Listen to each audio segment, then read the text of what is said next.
the opportunities and eliminating the leader can bring some people, some figures also inside Iran to rebel and to take the opportunity and make a good revolution inside Iran. Hello and welcome to the Krauss Report. The U.S. and Israel have launched a major attack against Iran. I spoke to President Trump this week. He told me that he wants to free the Iranian people. Today, I'm joined by one of the biggest experts when it comes to Iran. He's an important analyst of the Iranian regime and the Iranian people. He's been researching the Iranian people and the regime in the past few decades. And he was born there in Iran. He's a proud, born and raised Iranian that had to flee all the way to Israel with his family, where he lives now. I will try to understand from Benny Sabti who can actually replace Khamenei, the supreme leader that was assassinated this week. Will we see peace between Iran and Israel? And towards the end of our conversation, alarms are going off in Israel and he has to shelter. Shalom Benny, an Iran expert from the INSS Institute. Hi, Shalom. Thank you for having me here. Thank you.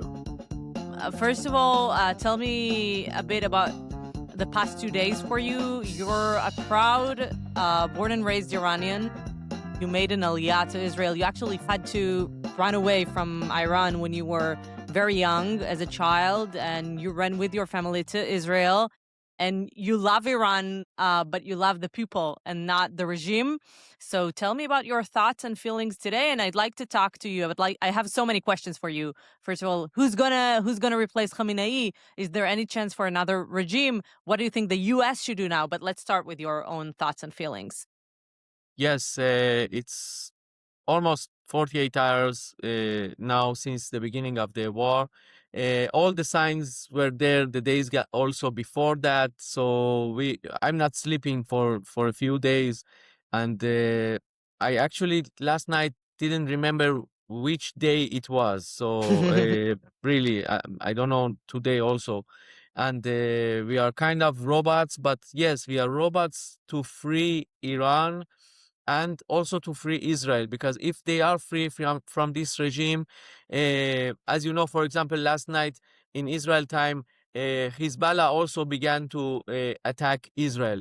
Hezbollah is a hand of Iran regime. If Iran regime is not there, Hezbollah won't be there, and other proxies or terror organizations also. So helping them is helping ourselves, or even European countries. We know about so much activities of Iran regime in European or American countries, with their Islamic centers, with their propaganda, with their demonstrations for free Palestine. But it's not so free Palestine. It's just about the Iranian evil empire to return. So I see it as a surgery. I see it as a kind of a cure. Maybe it's not tasty. Maybe it's not a kind of comfortable to make that surgery, but we have to do that for them and especially for us. You're in touch with people on the ground in Iran. What do you hear from them? Are they happy that the U.S. and Israel launched this major attack? Yes, they are very happy. They are ready to suffer and sacrifice as they did in their protests. It was an internal thing, but it was not internal. It was about, again, all of us and freeing us from this Iranian regime. So I hear so many cheers when there are bombings and attacks against regime facilities or headquarters of IRGC or other important points and facilities of the regime. Last day, Sunday, was a very bad day for IRGC, for the depression forces. A lot of Basij and IRGC bases that are in charge of depressing the people, those who killed and murdered and wounded so many people in January, and of course in other protests before. They were hit. Many of them are killed, are not with us. It's a very important thing, and people are very happy. And also, when the Iranian regime TV was hit, they were so happy because it's a propaganda tool. They send all their robots and soldiers to all over the world to bring the Shiite, the radical Shiite. Of course, I'm not against any religion, to bring the radical Shiite ideology to every society, to every place. So they were so glad that this IR, TV was hit, and other targets also. And we are just in the same place, and they say it so much. Sometimes even there was twice, now I remember, 2 times inside Iran, they raised the flag of Iran, ancient Iran, and also flag of Israel inside Iran. So we can see how enthusiastic they are about freeing themselves and, of course, helping us. How happy were you when you heard that Khamenei was assassinated? I know how much this man meant for you as a villain. Yes, as you said, I'm still half Iranian, so I remember this evil since the childhood. He was a president, and he was in charge of a lot of depression forces, those who used to beat already in the 80s the women because of the hijab, or even the men. In that days, even the men suffered from them. I really You remember you his. had to cut your hair, right? Exactly, and they cut You my. were 7 years old, and they told you you have to cut your hair, and and this is why up until today you still have long hair, because now in Israel you're able to have any haircut you'd like, and you're still Yes. celebrating the fact that you can have long hair, or not long, Yes. but not too short.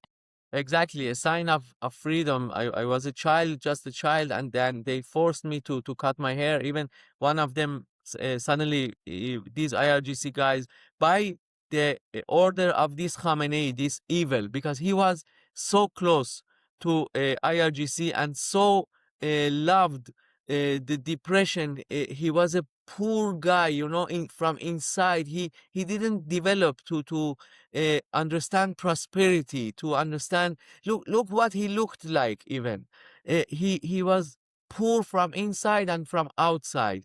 Of course, he has so many palaces, and his family. It's said that they have billions of dollars outside of Iran, but he didn't bring that to the Iranian people, and he only believed in depressing and forcing them to accept some really wrong and hard values. And one of these was, yes, hurting people with long hair. Of course, women suffered much more, but even us, the children, suffered. So I have my private view about him, that we suffered of him, but also I'm a researcher for these 30 something years about Iran, and seeing him uh, uh, going away and not being the leader of Iran, it's like we don't know uh, how Iran can look like without him. It's just like Stalin. They say that when Stalin was dead, the people of Soviet Union, they didn't know what to do. They didn't know where to go, and if they are allowed to breathe without his permission. So this is the kind of emotions that I have inside me. But again, we have to raise above that and see what the future can bring to Iran and to us. As an expert of Iran, you've been researching Iran, the regime, the people for a very, very long time. What is the percentage of Iranians that really want regime change? Well, this is a very good question. I don't have to guess that. A poll uh, of the regime, by the regime, in October or November, it was supposed to be a secret poll, but it was revealed accidentally to the media in Iran, and it says that 92% of the people hate the regime. Listen carefully, 92% of the people hate the regime. Of the Iranians? Of the Iranians, yes, because so many bad things happened for the Iranian people in the recent years, especially in the recent years, because before that, maybe the infrastructures and this resources, maybe they kept on and they had a few things to go on because Iranian people, they know how to suffer, but there is a red line or maybe a black line also for them, and things that happened in the last 4 or 5 years before President Trump administration, even in Biden administration, that he relieved the sanctions, he gave so many billions of dollars to Iran regime, but it didn't go to Iranian people. So we, as you remember, we had a lack of water. There is no water in Iranian taps in inside houses, lack of electricity in the past few years. The dams, the rivers are drying, despite there is so much rain there. It's a huge country and a lot of rivers, but the rivers are not there anymore. Just like again Soviet Union that destroyed their country, Iran regime destroyed Iran as a country and its resources. So. The people are angry with that. They are so unsatisfied that they want this regime to go for so many years. We just saw that poll accidentally, and right after that poll, the protests come. Of course, the war, Israel-Iran war, was before that. So they saw that their regime is a paper tiger. So all of these together bring the Iranian people to protest. They don't want this regime. They didn't want this leader. There were so many celebrations inside Iran when he was eliminated, and fireworks, and it's, of course, it's forbidden, and when you make fireworks, they can see from which building and from which house it's made, but they don't care. They don't care if they are arrested 5 minutes after that, and they did it, and they are celebrating. But we have to be afraid, and we have to be very careful that there will be no successor, because if there will be a successor, we actually kind of did nothing, something like what happened with Hamas, and they had their successors inside Hamas. So if it happens in Iran, actually it can weaken us and weaken the people. Benny, when you talk about regime change in Iran, what are the options? Because I have reported in the past few weeks that Jared Kushner, of course, a relative of Trump, but also a very important advisor to President Trump, the Abraham Accords to end the Gaza deal to end the war and the hostage deal. So he's in charge. He was in charge of trying to find someone else to be the leader of Iran. They also spoke with Pahlavi, who is the successor of the last leader of of the former regime. What are the options? Who can actually lead Iran?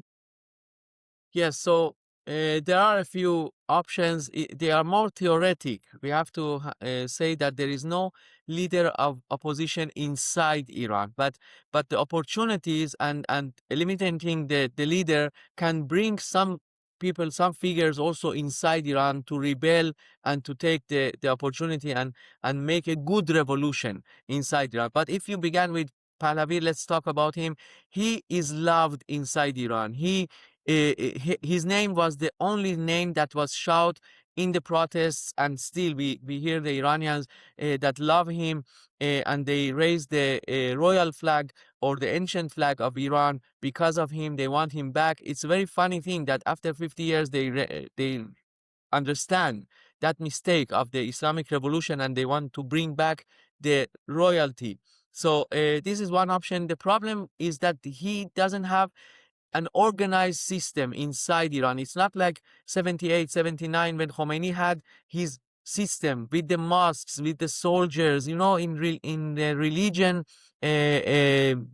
systems and movements. It's maybe easier because people come also from their hearts. But Reza Pahlavi doesn't have that much of soldiers and the organizing organizations inside Iran. It comes, the love of the people in the protests or other protests, it comes from a romantic and a nostalgic place. So we cannot know how much effective it can be actually to do some actions. They can protest, they can maybe, if things begin to to become shaky so they can take over some buildings or headquarters, but they are not there. They don't know how to do that. So maybe even US or Israel can help them to guide them how to be there.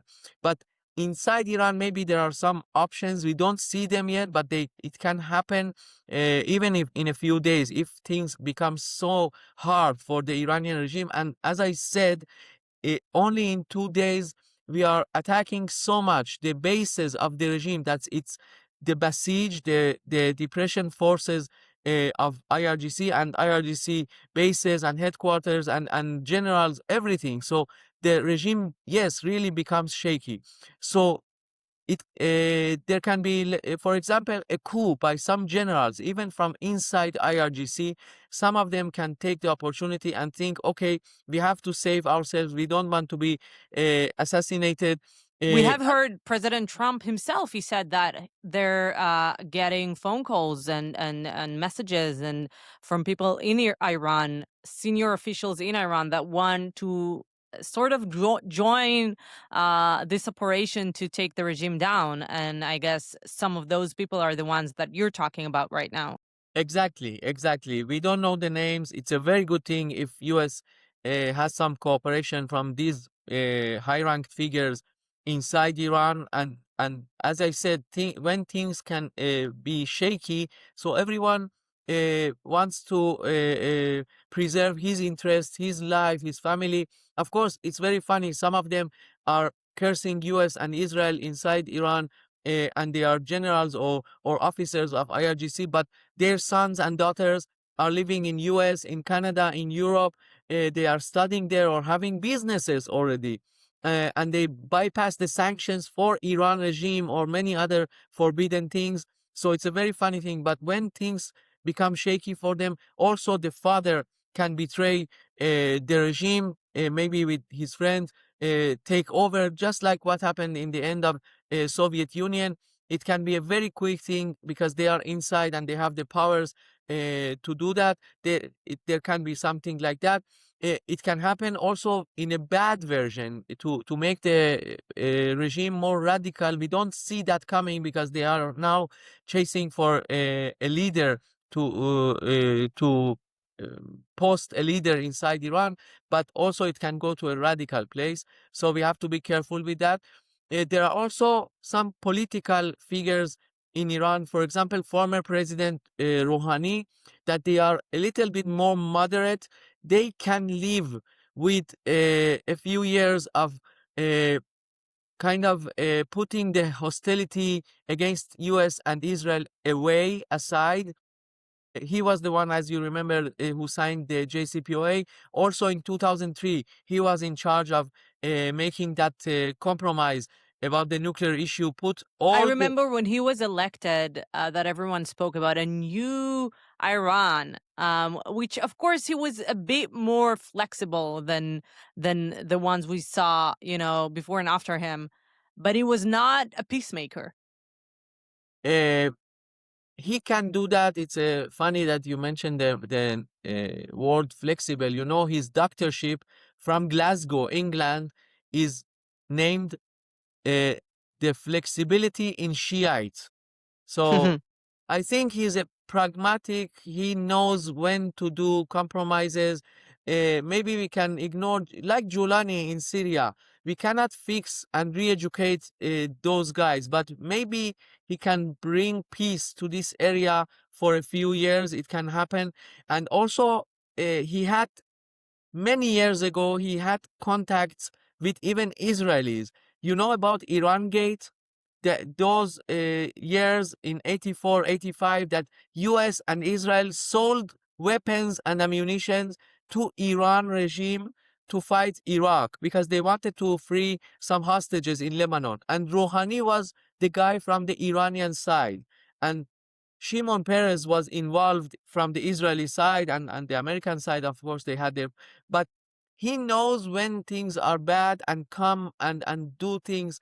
There are very few people like him. I think he's kind of in arrest in home.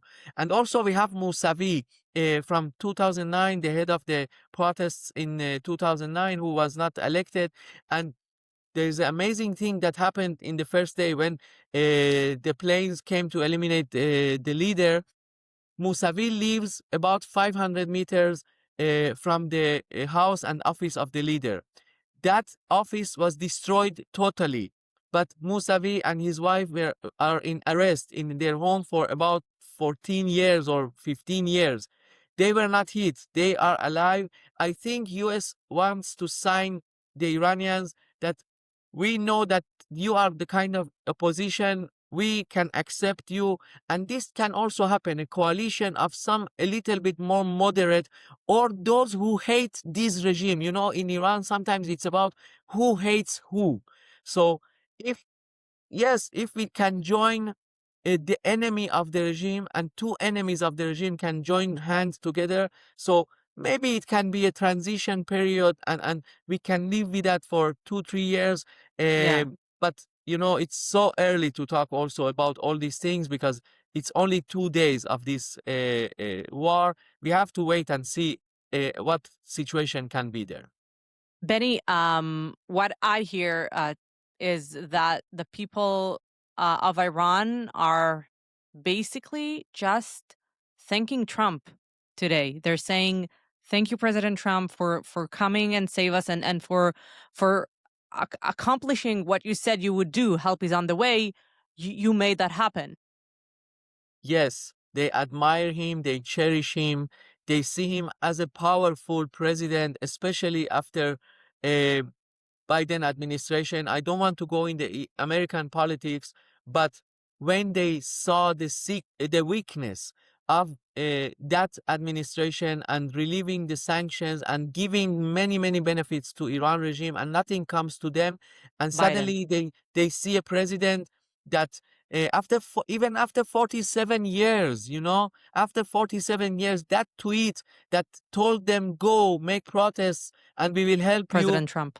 Yes. So uh, they believe in him. They see that he is a man of word, and he keep his word, and he comes. Maybe it took time, but because of logistic issues, we have to understand U.S. and his power. It takes time to rearrange and come to the Persian Gulf and everything that happened. So they see that there is someone to rely on, someone to trust after many years in US. And they even made symbolic gestures. They changed the name of the streets from one Ayatollah or some Shahid to Trump Street in Tehran or others. Really? And remember, yes, it's maybe it's a funny thing or it's one It's thing not. that It's not. I think no. they're showing respect to the person who came and helped them.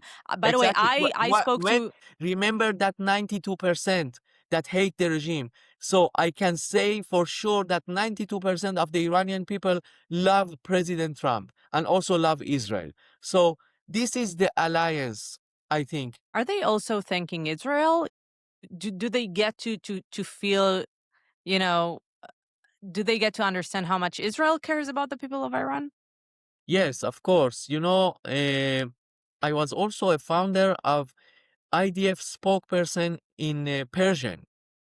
It was established around 2017, and we talked to the Iranian people in Persian, of course. The IDF has different spokespeople in different languages, and you Yes, were the one who spoke to the army and told them you need to speak Persian so that the Iranians can yes. understand what you're saying. Yes, it took a lot of time, a lot of years, but we succeeded. Today it's a natural and regular thing. So there are 2 3 people that talk. There are not anymore in that project. But this was the idea before that. As you said, to talk to the people and to bring them hope, to bring them some details about how the regime is stealing their money, their lives, and also talking to the regime and telling them we are seeing you, we are watching you, we know about all your activities, not only about us. So this is the reason. For example, only one reason they love Israel, they love the Jews. Again, another secret poll of the regime from 3.5 years ago, but I'm sure that things are much better in that issue. 3.5 years ago, the people said that 75% of them love the Jews, not only Israel, everywhere, love the Jews, and they are against those attacks of Hezbollah or Iran regime against Israel or Jews and everywhere. So they want to be in relationship with us. Every time that I talk to an Iranian, he says, I wish to come to Jerusalem or Tel Aviv and see your beaches, and you are such a lovely people and happy. Love to see the cafes in Tel Aviv and every activity, happy activity in Israel. And of course, we say that we want to visit Iran and Tehran and other places because Iran is a very beautiful country. So the chain is there, the relationship is there, and we are in Purim festival now. It's the story about how Jews helped the Iranian king in that ancient times to remain there, and those enemies who wanted to kill the Jews and also make a coup against the Iranian king, Jews helped the king to neutralize them, to eliminate them, and we are actually two brothers in Middle East. I hope that it happens so soon.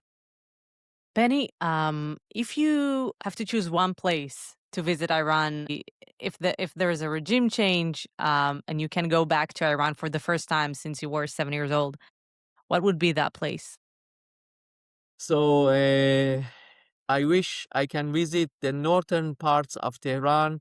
It's really the beginning of that huge mountain. Maybe you saw that those pictures of Tehran that are beside the huge mountains that they actually continue to Himalaya in India. They are very high. They are very beautiful with snow all the year above them. And there are many rivers that come from there, from the mountain to the city, to some dams, of course, today. And there are beautiful spots to sit beside the river, to have ice cream, to have some Iranian food with the rice and the kebab, and very delicious. Oh, now I'm becoming hungry even when I talk about that. Really, you have to let me go in a few moments. So a very green area, very beautiful. You hear the sound of the river and the water, and you can sit there. It's not so much industrialized, so you can sit in a very simple bed with the carpet on it, and the bed is actually in the middle of the river. The river is going around you. There are small bridges that can bring you to that beds in the middle of the river, and you can have an ice cream, you can really have some fruits, and just enjoying that beautiful area. Wow, as I'm saying that, I'm imagining that, and I wish to go there, and I can take you all there when Iran is free. I would be so happy to join you. And I want to ask you another question, Benny. When we talk about the people of Iran, if you had to send them one message, and you can say it both in Persian and in English. Okay, so first in Persian. مردم دلیر ایران، همونطور که میبینین ما با همراهی آمریکا، با رهبری پرزیدنت ترامپ برای کمک به شما، برای آزادی ایران، این چند روز ممکنه سخت باشه، ولی بعد از اون آزادی ایران فرا خواهد رسید. به امید آزادی ایران و آزادی همه ما از این رژیم سفاک. Which means? There are sirens, and I make it quick. No. So you have to go to the shelter if you have sirens right now in Israel. The alarms are going off. Okay, so you have to go to the shelter. In a very short words, I said, we are with you. We want to free Iran and free all the area, region and all the world from Iranian regime. Let's see you in Tehran, and also you have a visit in our cities. Okay, Benny, thank you so much. You have to go to your shelter. Yes. So thank you so much for joining us, and keep yourself safe in the shelter Thank right you. now. Yeah, We have to thank you free very you from this interview right now. But Thank you so much, Benny. I thank them also that allow us to do this conversation. Yeah. Yeah, Thank it you, was a Benny. Thank you. Thank you Bye-bye. so much. תלך אוקיי, ואני... אני רץ, אני משאיר את זה, לא יודע, שיקליט או משהו. אוקיי, תרוץ ותחזור אחרי זה נעצור. כן, אוקיי, ביי. Bye-bye. After the missiles were intercepted, I made sure that Benny is well and safe, and I can assure you that he is well right now. Thank you so much for joining the Kraus Report. If you like this episode, don't forget to click subscribe and join us.